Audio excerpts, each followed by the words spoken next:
Genesisy toko fa 7.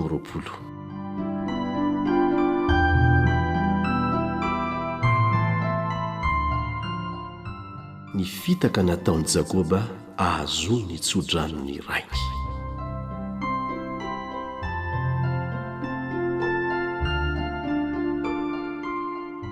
Ary rehefa antitra Isaka ary pahina ny masony ka tsy nahita, dia niantso an'i Esao lahimatoany izy ka nanao taminy hoe Anaka. Ary hoy izy taminy kosa, Inty aho.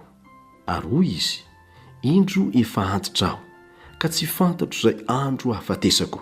Koa ankehitriny masina ianao. Alao ny fitifiranao dia ny tranon-jana-tsipìkanao sy ny tsipìkanao, ary mankanisa ny an-tsaha ka hiazao aho. Ary hanao hanim-py aho arak'ilay tiako, ka ento aty amiko hoaniko, mba hitsofan'ny fanahiko rano anao, dia ny tsy mbola maty aho.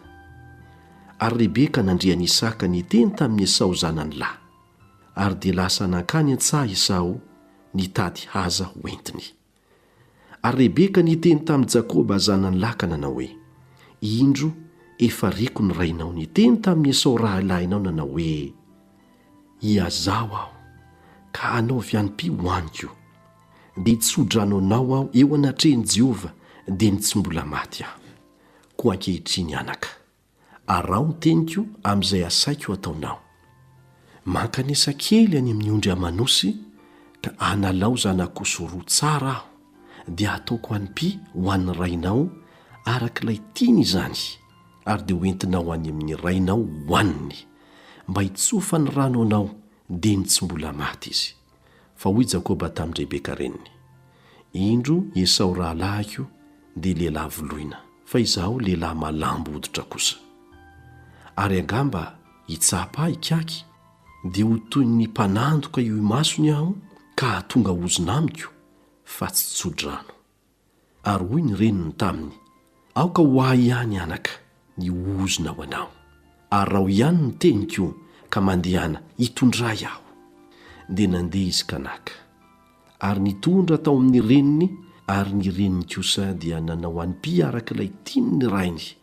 Ary nalain'i Rebeka ny fitafian'i Esao lahimatoany, dia an-tsaha izay efa notehiriziny tao an-trano, ka nampitafiany an'i Jakoba zanany faralahy. Ary ny hoditry ny zanakosy dia nafony ny tanany sy ny malambolambo tamin'ny vozony. Dia natolony teo an-tanan'i Jakoba zanany ny hanim-py sy ny mofo izay efa namboariny. Ary Jakoba nankany amin'ny rainy ka nanao hoe rikaky io, ary io kosa izy Inty aho. Iza moa ianao Anaka? Ary hoy Jakoba tamin'indrainy, izaho no Esao zanakao lahimatoany. Efa nanao arak'izay nasainao nataoko aho. Masiny ianao miarena dia mipetraha, ka hany ny hazako mba hitsofan'ny fanahinao rano aho. Ary hoy Isaka tamin'ny zanany, nanahoana Anaka no dia nalaky nahazo toy izany ianao? Ary hoy izy, satria Jehova Andriamanitra no nampahazo aho. Ary hoy Isaka tamin'i Jakoba, mba manatona kely hoe hitsapako anao Anaka, ahafantarako na Esao zanako tokoa ianao na tsia. Ary Jakoba nanatona ny Isaka rainy, ary izy dia nitsapa azy ka nanao hoe ny feo dia feon'i Jakoba, fa ny tanana dia tanan'i Esao. Ary tsy nahafantatra azy izy satria voloina tahaka ny tanan'i Esao rahalahiny ny tanany, dia nitsofin'ny rano izy. Ary hoy izy, ianao tokoa moa no Esao zanako? Dia hoy izy, izany hoy izy. Ary io kosa Isaka, ary soy eto ny loko ary izato haza ny zanako hinanako, mba hitsofan'ny fanahiko rano anao. Ary dia narosony teo anoloany, ka dia nihinana izy, ary nitondrany divay izy, dia nisotro. Ary hoy Isaka rainy taminy, mba manatona kely ka manoroa Anaka. Dia nanatona azy izy ka nanoroka azy. Ary Isaka nandre ny fofony fitafiany, dia nitso-drano azy ka nanao hoe ny fofony zanako dia tahaka ny fofony saha izay notahiany Jehova. Ary hanomezan'Andriamanitra anao any ny andon'ny lanitra sy ny tsirony tany, ary vary sy ranom-boaloboka betsaka. Hanompo anao any ny firenena maro, ary iankohako eo anatrehanao ny firenena samihafa ho tompo ny rahalahinao ani ianao ary aoka iankohaka eo anatrehanao ny zanaky ny reninao ho voaozona anie izay rehetra manozona anao ary ho asoavina anie izay manisy soanao. Ary rehefa vita ny nitsofany Isaka rano an Jakoba ary vao nidify Jakoba teo anatrehany Isaka rainy dia niditra kosa Esao rahalahiny avy niasa. Ary izy koa nanao hanim-py ka nitondra azy tao amin'ny rainy ary hoy izy tamin'ny rainy, aoka hiarina ny raiko ka hihinana amin'ny hahazoany zanany mba hitsofa ny fanahinao rano ahy. Fa hoy Isaka rainy taminy, izay indray moa ianao? Ary hoy izy, izaho no Esao zanaka ao lahimatoany.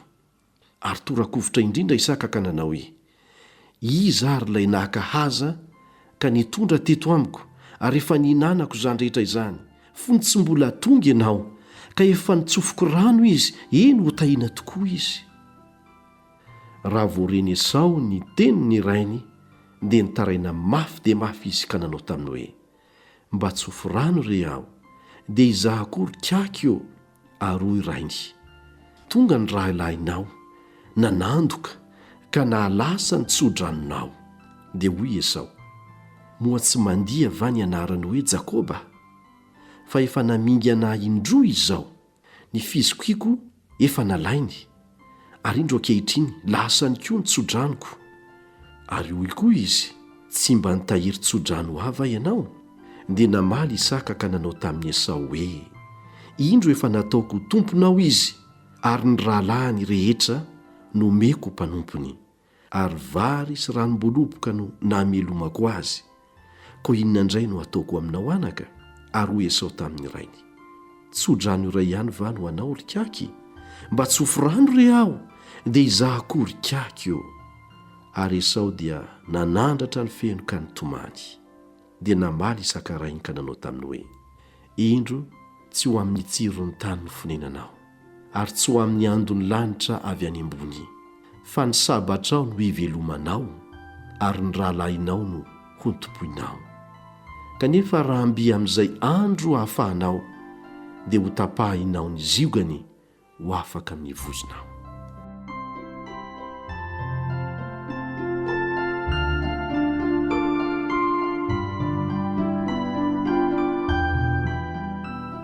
Ny nialany Jakoba tao amin'ny rainy handositra ny Esao ary nampakarany Esao ny zanaka vaviny Ismaela ho vadiny.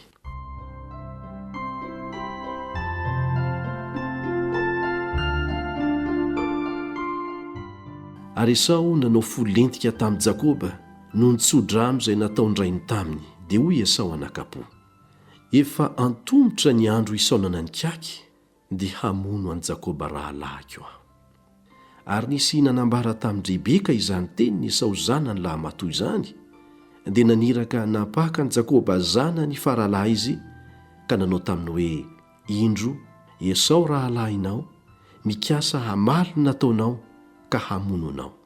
Ary ankehitriny Anaka, arao ny teniko, miainga ka mandosira ho an'ny harana dia any amin'ny labana nadahiko, ary mitoera any aminy andro vitsivitsy mandra-pahafaka ny fahatezeran'ny rahalahinao. Eny, mandra-pahafaka ny fahatezeran'ny rahalahinao aminao ka ho adinony izay nataonao taminy. Dia aniraka anao aho ka ampakanao any. Ataoko ahoana ny famoy anareo amin'ny rahalandray andro? Ary hoy Rebeka tamin'i Isaka, tsy te ho velona aho noho ireny zanakavavy ny etita ireny, raha maka vady amin'ny zanakavavy ny etita Jakoba, tahaka ireto izay avy amin'ny zazavavy tompotany, ko ataoko inona ny haiko?